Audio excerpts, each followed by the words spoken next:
Times TV. ये कहानी है शिवपुर गांव के एक मेहनती इंसान राजू की। राजू अपनी कड़ी मेहनत और पसीने से अपने परिवार के लिए 2 वक्त की रोटी जुटा पाता था। उसके घर में उसकी पत्नी कविता और एक बूढ़ी माँ गोमती रहती थी।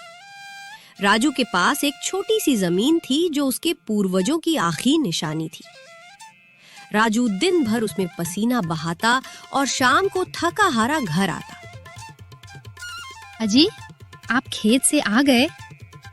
मैंने कितनी बार कहा कि खेत में इतना देर तक काम मत क्या कीजिए। देखिए कितनी रात हो गई है। अब खड़े खड़े मेरा मुंह देखते रहेंगे या हाथ मुंह धोकर खाना भी खाएंगे? ठीक है कविता, मैं हाथ मुंह धो लेता हूँ, तुम खाना लगा दो। और हाँ, 2 ही रोटी देना, तबीयत थोड़ी खराब लग रही है। ठीक है, मैं खाना लगा देती हूँ। और हाँ, आज सेठ हरिशंकर आए थे। उन्होंने कहा है कि कल उनके यहाँ कुछ काम है, आपको बुलाया है। अगली सुबह राजू सेठ हरिशंकर के यहाँ पहुँचता है।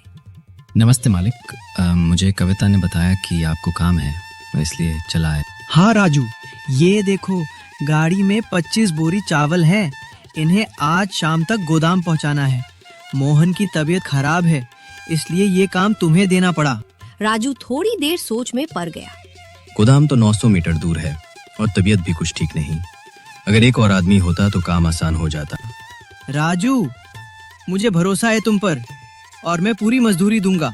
बस काम आज ही खत्म कर दो। राजू काम पर लग गया। लगातार 6 घंटे में उसने 18-19 बोरी पहुंचा दी। छाले पड़ चुके थे लेकिन हिम्मत नहीं हारी। शाम होते होते उसने सारी बोरियां रख दी। रात को सेठ हरिशंकर आए और बोले, राजू, बोरियां ठीक से रखें। जी मालिक, एक भी छूटी नहीं। राजू ने मजदूरी मांगी तो पहले सेठ टालने लगे, लेकिन राजू ने साफ कहा, गरीब आदमी की उम्मीद मजदूरी है सेठ जी। थोड़ी देर में सेठ 40 रुपए लाकर दे देते हैं। राजू खुश होकर घर पहुंचता है। इतनी देर क्यों हो गई? हम तो निकल ही पड़ते। देखो कविता, ये 40 रुपए है मेरी मेहनत की कमाई। आज बहुत दूर तक बोरियां उठाई हैं, लेकिन अब हालात थोड़े सुधर जाएंगे। अगली सुबह राजू खेत में जाने लगता है। कविता मना करती है, लेकिन राजू कहता है, आज आराम करूंगा तो कल भूखा रहूंगा। खेत की जुताई जरूरी है। रास्ते में राजू का दोस्त नीरज मिलता है। अरे राजू, अभी भी मिट्टी में लिपटे हो? चलो मेरे साथ बाहर, पैसा ही पैसा है। भूल मत कि इसी मिट्टी ने हमें पाला है। तू विदेश में रहकर अपनी माँ तक को भूल गया और मुझे बाहर चलने को कह रहा है। नीरज चुप हो जाता है।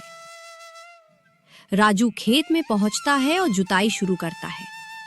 तभी उसका औजार किसी कठोर चीज से टकराता है। खुदाई करता है तो सोने का घड़ा निकलता है। राजू हैरान हो जाता है, लेकिन लालच में नहीं पड़ता। वो कहता है, शायद किसी गांव वाले का होगा।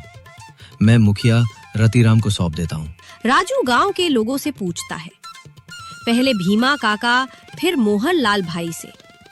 दोनों कहते हैं, गांव में इतना अमीर कौन है जो सोना रख दे। राजू समझ जाता है कि ये किसी का नहीं है। मन में सोचता है, ये मेरे अच्छे कर्मों का फल है, लेकिन मैं इसे गरीबों में बांट दूंगा। राजू घर लौटता है। कविता और गोमती दंग रह जाती है। राजू अपनी माँ को सिक्के सौंपता है और कहता है, मैं जरूरत भर रखूंगा, बाकी गरीबों को दूंगा।